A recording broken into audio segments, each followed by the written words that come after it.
असंगठित अर्थव्यवस्था पर दूसरा बड़ा आक्रमण जीएसटी। जीएसटी यूपीए का आइडिया था। एक टैक्स, कम से कम टैक्स, साधारण सरल टैक्स। एनडीए का जीएसटी बिल्कुल अलग है। 4 अलग अलग टैक्स, 28% तक टैक्स और बड़ा कॉम्प्लिकेटेड, समझने को बहुत मुश्किल टैक्स।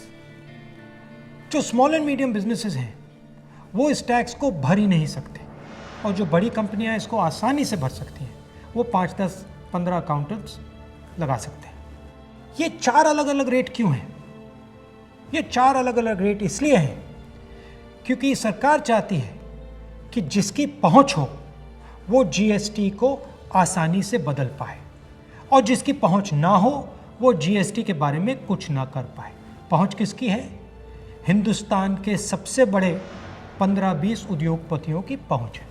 तो जो भी टैक्स का कानून वो बदलना चाहते हैं वो इस जीएसटी रेजीम में आसानी से बदल सकते हैं। और एनडीए की जीएसटी का नतीजा क्या है कि आज हिंदुस्तान की सरकार स्टेट्स को जीएसटी का पैसा ही नहीं दे पा रही है। प्रदेश एम्प्लॉइज को, टीचर्स को पैसा नहीं दे पा रहे।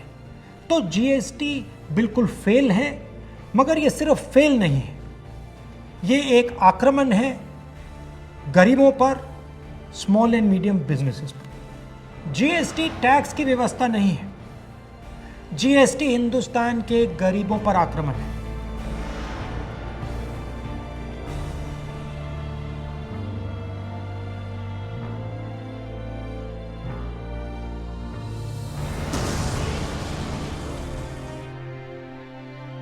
छोटे दुकानदारों पर, स्मॉल एंड मीडियम बिजनेस वालों पर, किसानों और मजदूरों पर आक्रमण है। हमें इस आक्रमण को पहचानना पड़ेगा और मिलकर एक साथ इसके खिलाफ हम सबको खड़ा होना पड़ेगा।